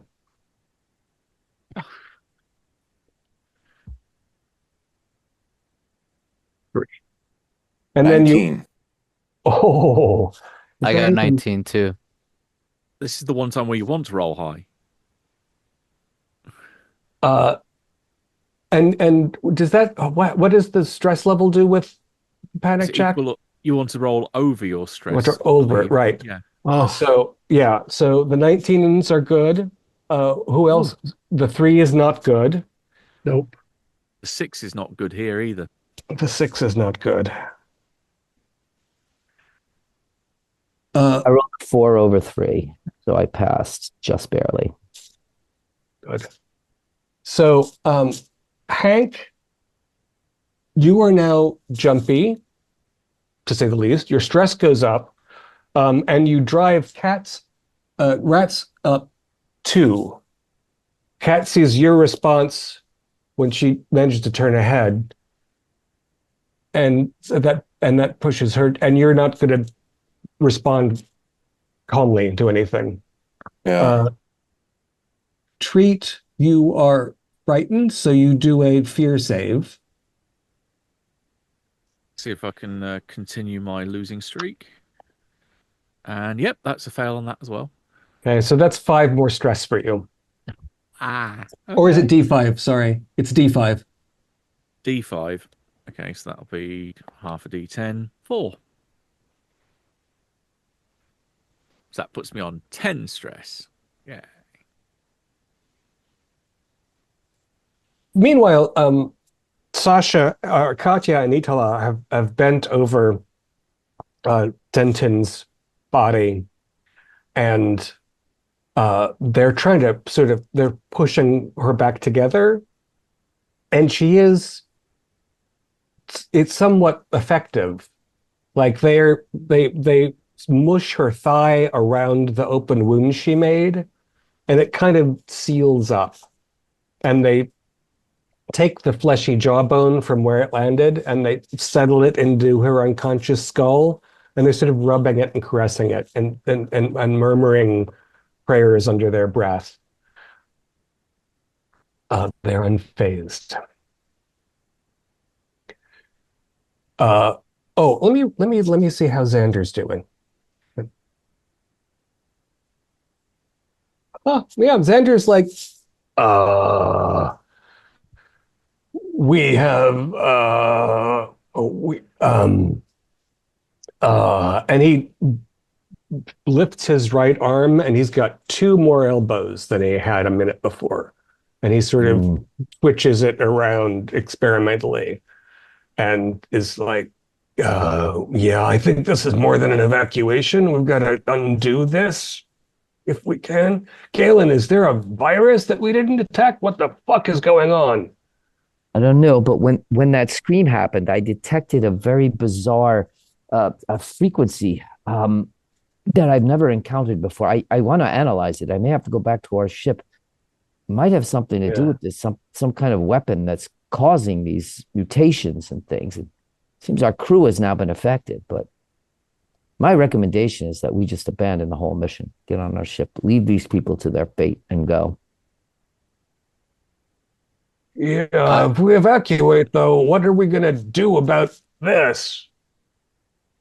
We don't know what this is yet. It didn't happen to you, though. It only happens to real people. It would appear so. Maybe I should activate one of those and reactivate one of those, that android, see if I can get some answers from him. Somebody who might be able to just report the facts without any of these religious biases that the survivors of this vessel seem to have. Biases is you're very relaxed. Hank, Rat, I think we're running for it. Something's wrong. Help! Something's wrong. Help! You too, huh? Wait till you see Treat. We'll have to make him a new pilot's chair, that's for fucking sure. Am I the only one that's not warped? Yeah. Okay. Something's really wrong, Captain. All right, if we're gonna make a move, we need to make a move now. Yeah, I think I think it's full on evacuation. We gotta get the fuck out of here. It's the redhead. She screamed and everybody, it was like getting twisted inside out. Is the redhead still sitting there? She's sitting there. Her torso is utterly erect. Her head is up, and she's staring at you and Rat. But she's the screaming, like she screamed her lungs empty, and then she's just sitting there. She's not any longer. I mean, she might be responsive, but she's motionless. They're all mad, it seems. I want to keep her from doing that again. Do I have the strength or ability? Everything is fused together in my chest. I'm like a barrel of bone. Your arms are like too close together for comfort, but you work. You're still breathing. Can I get up and walk? Yeah. You're gonna take a minute to get your sea legs, as it were. I'm gonna use my welding torch to light that bitch on fire. You don't look too good, Hank. Can't do it again. Uh, what was that, Cassidy? I said Hank doesn't look too good. He says Cassidy, looking with one Yeah. eye and then the other. Yeah. Yeah. Yeah, like a snail. Cassidy, how do you feel about the fact that Hank appears to be about to blowtorch this young fellow redhead? I mean, I'm already panicking about the fact if it wasn't one of us, it would, I'd already be panicking. And now I see him about approaching this person like murderously with this blowtorch. Yeah, I think I don't like this at all. I don't think I have the wherewithal to try to stop him at the moment, even though that's probably my instinct. Um, so I'll just keep calling for help. Okay. Uh, Xander does not seem to be in command mode. Those of you who are with Xander can recognize that he kind of is looking at his snake arm in like crazed fascination, just like bending it in different ways. And doesn't appear to be, he has agreed formally that evacuation time is happening, but he hasn't made any move. The Okay. the twins Galen, are, yeah. Galen is gonna sort of go aside to Tank and be, Mr. Hannigan, apparently you have not been affected by this like the others. We may have to evacuate without them. They may be Okay. suffering the same fate as these insane women. I'm not saying we evacuate them entirely. I would like to, I don't know if it's a wise to bring them aboard our vessel. Perhaps I can I analyze this frequency and maybe I can find a way to reverse it, but we may have to, how do they say, cut our losses. I totally agree with you. So once Galen has basically confirmed a decision like that, I literally look over the two girls that are fused together and just slowly or actually quickly walk back while I still have my gun pointed at the three as much as I can. Um, I tell Galen to grab Finnegan, I'll grab Xander, and we'll slowly just walk back. I'll just keep staring straight at them while we move away and try to get to Rat and Hank as fast as we can. Hmm. I am locked in and terrified at the same time. As you're starting to back away, uh, Treat, how do you feel about being guided? It's certainly easier and more disconcerting than trying to walk backwards yet see forwards at the same time. So, yeah, I'm going to need help. So as you start making your way toward the next exit door, the blonde has recovered from the ministrations of the twins, and she grabs their arm and reaches around and shrieks at you. It'll only get worse unless you kill it! It'll only get worse for all of you! And at that point, we'll take a 5-minute break, and then we should wrap up in about 20 after that. All right, cool. 5 minutes later. So yeah, the blonde lady is shrieking. You're retreating as calmly as you can with your two responsive but stupefied fellow shipmates. Hank, how are you attacking our redheaded friend with this device? I mean, it's not a flamethrower. Oh, well, yeah, it's not a flamethrower. It probably uses laser or high energy plasma to cut a plasma torch of some sort. I am intending to remove her vocal organs from her lungs so that I'll just cut her head clean off, maybe across the shoulders. She's looking at you as you watch, and she does not make any defensive motion whatsoever. Yeah. And as you come within a roughly arm's length, you see one tear slip down her eye, and she shakes her head just the slightest bit, sort of sadly. And then you take your tool and I think we'll make a sanity check against murdering a defensive naked girl. 49. What do I need? Sanity? Oh, I fail. It's almost more than I can take. Let's try another panic check then. Roll that d20. See what was worse than being jumpy. That time I got a 14. So You're under. Okay. So but I'm crying. You're right. You cried more tears than she did. And then are you planning? And then what's next? There's the smell of burnt meat and hair, for that matter. She was a long bird. I grabbed Cassidy and we got to get out of here. I try to grab with my little. It's easy to reach things that are in T-Rex front of you. arms. It would be hard to reach around something now because your shoulders are under your collarbone should be. Go. Yeah. So you see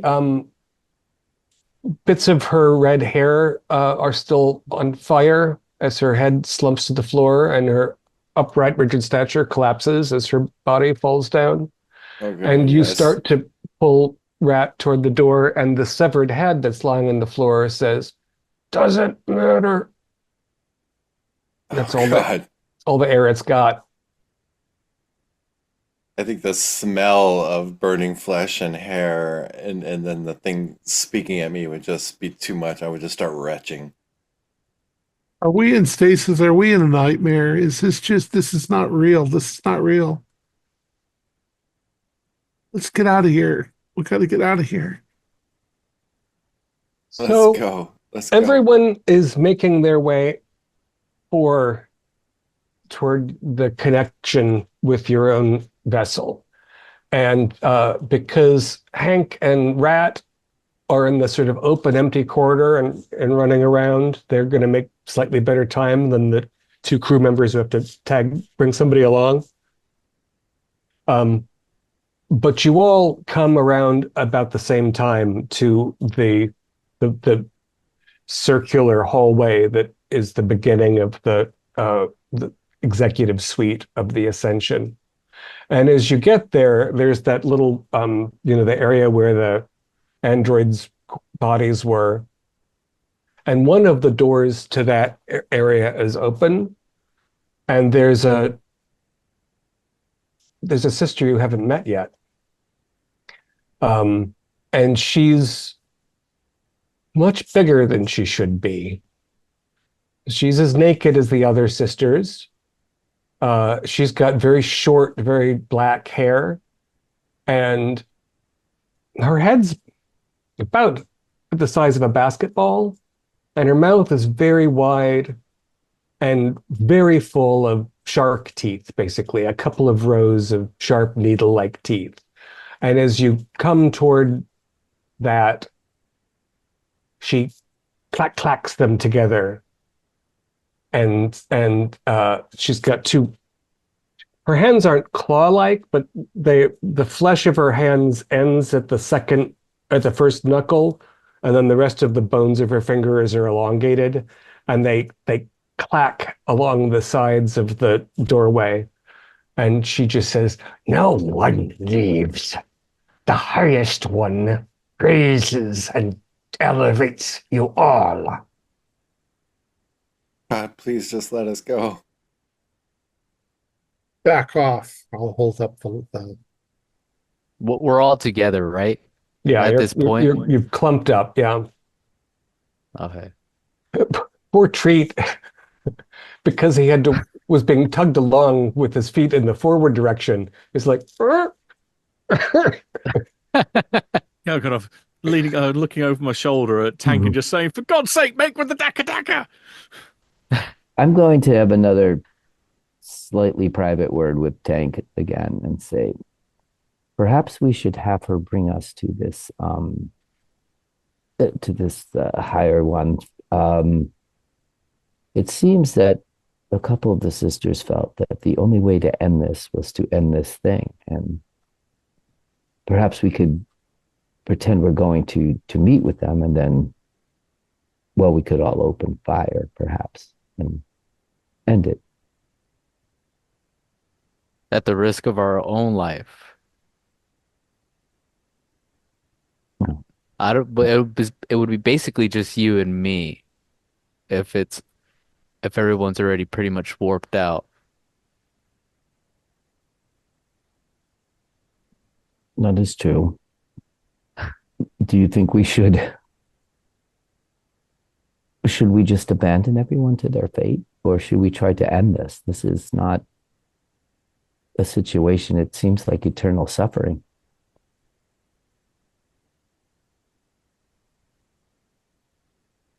Well, I'm relying on you. I'll ask I you am an this android. I question. have no I know you. loyalty to anyone. I'll ask you this question. Logically, do you think if we go and to meet the one, would you be able to fix everybody? Because that's the only way I'm able to do a risk. Or do you think you can do that on our ship? I would need to be on our ship and away from the immediate situation to even begin looking at it. I think I could do something with this frequency, but I believe that this one has to be dead before, or destroyed before, so it doesn't keep continuing to do this, or it'll get harder and harder to maybe save our friends. Okay, so how would we go save the one then? Or how would we go see the one? We need to find out where they are, and if we tell this, I believe this may be Anya Ono. If we tell her that we need to find him so that we can stay, then she can lead us to him, and then we can end the situation. Okay. I look at everybody and I just kind of see everybody distraught. I'm not looking for answers. Let's do this then. So I follow Galen and we'll go from there. Okay. So you're clustered together. Rat's face is twisted outward.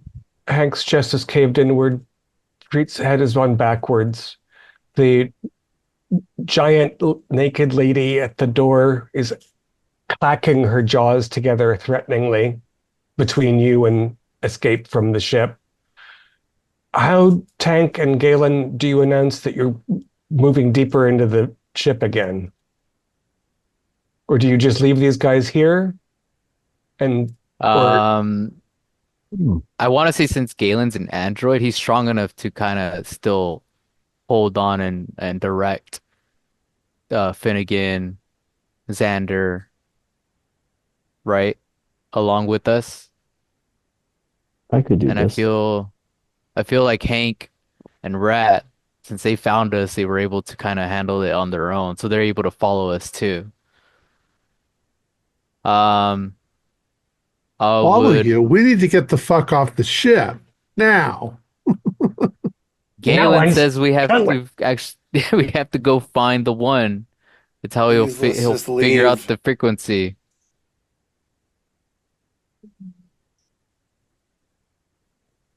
No, we need to help you guys out. We don't even know if we leave if we're able to find something to help you guys out. Whatever happened here, the answer and the solution's probably here. We need to deal with this higher one. Just do or it else quick. this is just gonna it will continue and continue and continue. It seems you guys have only been through one iteration. We may be able to help you still, but we need to end this creature It's the only way for all of our suffering, all of your suffering to end. It's the only logical way that I can see. And then Okay, we so on repair. we announce ourselves to the big one. Lead us to the one. We won't escape. I'll just kind of yell at her while I'm pointing the gun still directly. Just take us now, and then we'll just go from there. It twists its head around a bit. She, rather, snaps her jaws together a couple times and says, "You won't trick me one bit. If I move, you'll run off to your own little ship and try to go away. But you need the blessings of the higher one. All the way back, she and the mother are. All the way back. The mother and it, all the way back."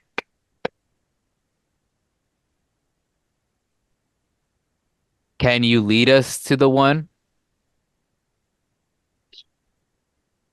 You can go first. It's just past the warp core where they dwell together in divine solidarity. We don't know where that is. Lead us to the one. Uh, the bone finger claws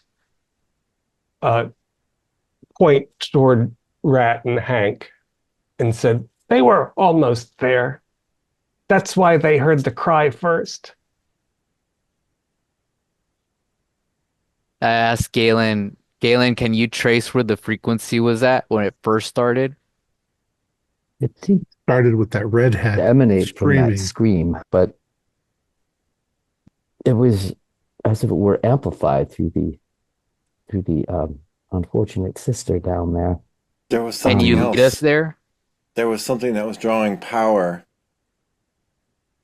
We were Core. going to have to disconnect it before we took the work core out. I don't know what it was, but maybe if we follow the power line, it'll lead us to whatever. Okay, lead us the way then. Yeah, Rat's onto it. There was something that was not part of the ship's systems that was drawing a lot of power, and they saw exactly where it was on the schematic before the redhead screamed. I don't know how well I can navigate, but I'll do my best to try to lead them there. Just have to keep turning your head. My stress is going up, and I'm heading towards panic because we're going to have to go back to where Sasha, what I did to her. Yeah, she's on the way. Everybody's on. All the sisters are between you and there in one place or another. So I think I might whisper to Hank, to Tank. I killed that girl. I cut her in half. I it was horrible. It was horrible. How can you kill people so easily? I I tell never Hank, killed anyone.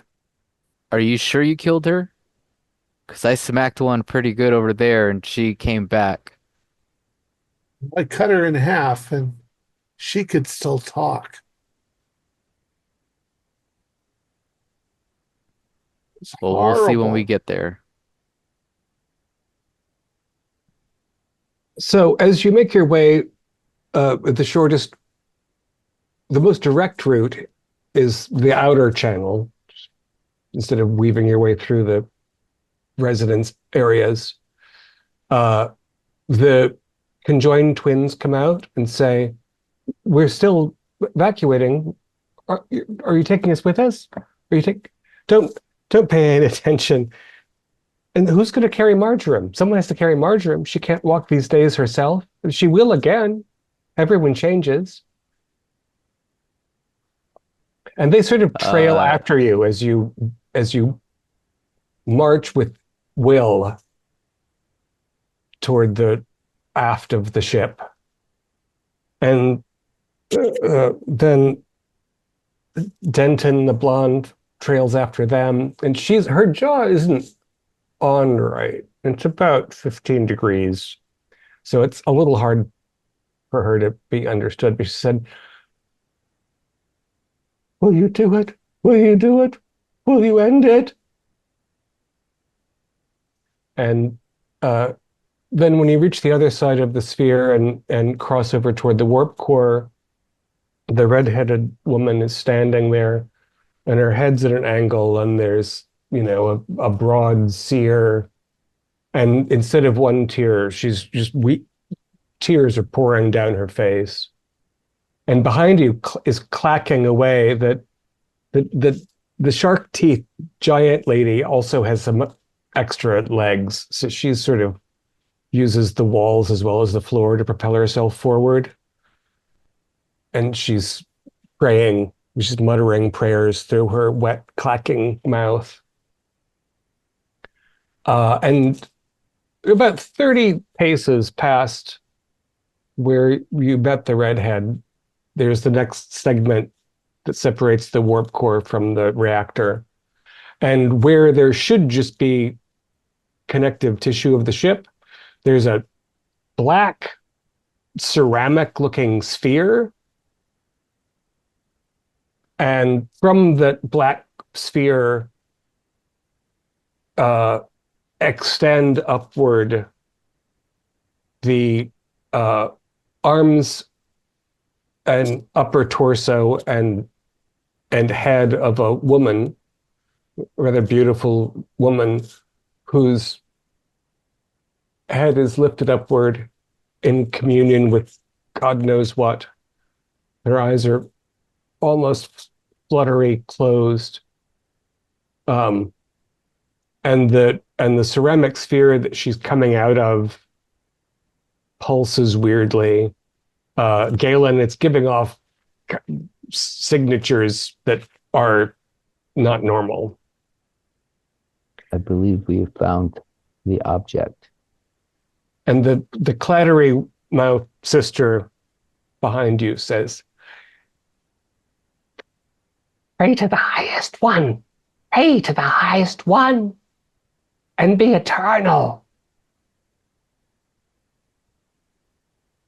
Mr. Hannigan. And I just yell at Galen, figure it out and figure it out quick.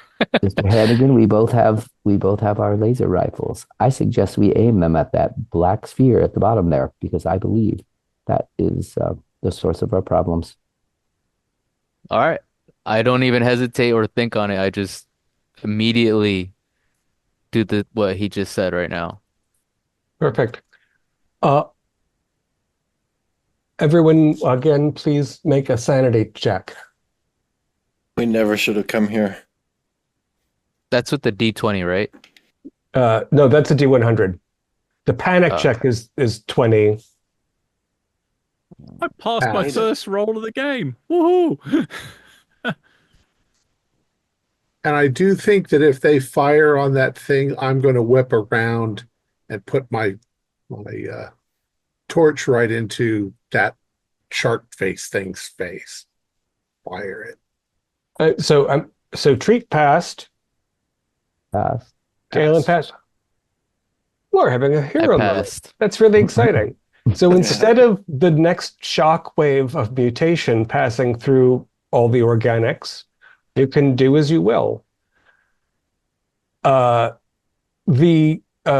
nun and the black sphere are completely unresponsive to your expressly responsive to your attack, and the black ceramic-like sphere is resistant to the first sort of penetrative intrusions, and then it starts to emit weird gouts of energy sporadically over it, and then it makes a deafening sound as it implodes, and it sucks Anya Jacobi Ono away inside it as it shrieks out of existence. Doing a little bit of damage to the ship around it, but nothing that's going to breach the hull. Hank, Sister Pharaoh isn't happy about the fire attack. So we're gonna do the simplest contest and just give you what's your most useful mechanical skill? Mechanical repair. Yeah, you're gonna disrepair her. Just roll that, and we'll see whether she managed to slice ribbons out of you before you can separate the top and bottom of her head.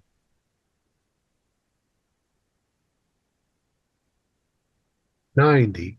The worst roll of the night. That's great.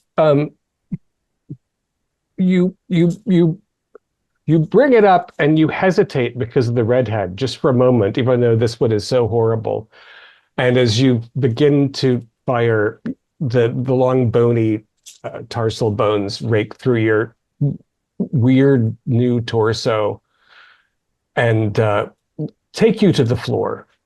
We won't say that you're necessary. You actually might survive only because your ribs were fused in front. But that's going to be her action. I assume, Tank, you're going to respond in kind to an assault on your team. Tank, Tank. Yeah.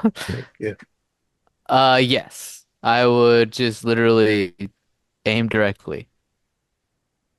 The sisters are no longer immortal because the god is gone. And so you riddle her oversized body with painful wounds. And she slumps into a bloody heap.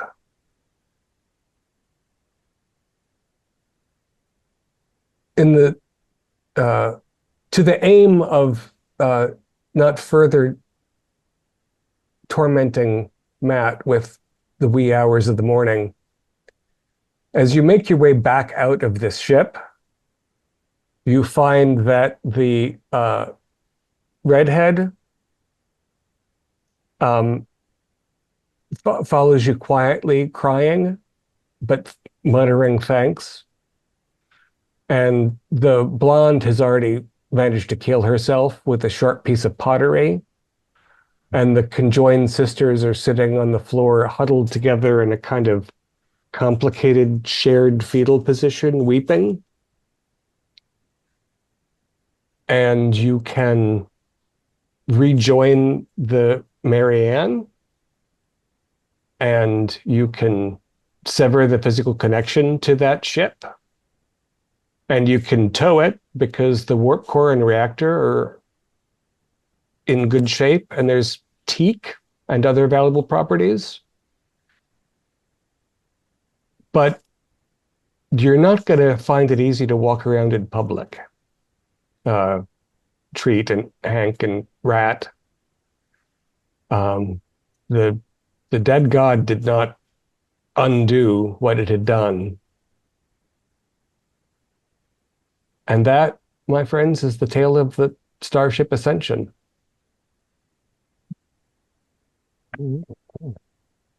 Here, Gaia Research Group does a whole load of wonderful things with biomedics, where maybe they can help put this right. Yeah. And for a coda, we can say that Galen gets the more intact android up to the point that it can talk about the Ascension, its mission and events. Rich, crazy Anya Jacobiono had this idea that she could use the boundaries of the cosmic background radiation were the signature of God. And so she was sailing along them on this luxury ship with a truly massive computer system that was extruding prayers in every conceivable language mechanically for years and years and years. And she managed to finally find a little god. But it was just a completely alien thing that it should that was dragged into this cosmos by her fiddling, and it enjoyed being worshipped, even though it didn't exactly understand it, and it just kept playing with the things that worshipped it. It would make them bigger and smaller and wider and longer and dead and then just alive again. And it emerged with it's the primary prophetess, and she was just in an ecstatic state, feeling like the mistress of the cosmos. And some of the nuns liked it more than others, in different times, different degrees. And so, yeah, when the patrol ship got a weird signal and boarded it, they found more or less what you found. They didn't do great with their sanity checks, so they bolted and tried to blast it out of existence, but they were too broken even to send out a distress signal or call for help. That when if that ship ever hits something, the life forms on board will be relieved to be done. Very Lovecraftian sort of story. Yeah, I like that. Yeah. Really, really, really interesting. Very imaginative. Yeah. Very cool. Definitely not afraid to involve the body horror. Yeah. I will tell you, I started just with thinking about the ship of people, the gleaners. I was like, gleaners will find a weird thing on a rich person's ship. And the women, the nuns, came out of an actual dream I had the last week. The woman reaching into her thigh was something that I had in a dream. I didn't think wow. of that when I was awake. Nice. That was horrific. Yeah. Truly, Yeah. that moment really freaked me out. Our players included Matthew Sanderson, Stefan Amshi, Joe Bardalis, Jolka Perez, and myself, with David Gassaway as the keeper of arcane lore. We have a Discord server where you can chat with other members, you can set up private games, and you can learn the finer arts of gameplay and game mastering. We provide audio-only versions of our shows free for you to download from Spotify, Podbean, or iTunes. Support for the show is provided by our patrons who are listed in the closing credits. If you'd like to show us your appreciation, please visit our Patreon page, or you can use the thanks button just below the screen. Like, share, and subscribe to our channel, and punch the bell icon for updates on our latest shows. And leave us some comments. We enjoy reading them and answering any questions you might have. This is Thom Raley, together with all the members of our gaming club, inviting you to journey with us once again into the darkness for another adventure into the universe of the Mothership role-playing game. Until next time, good luck and good gaming.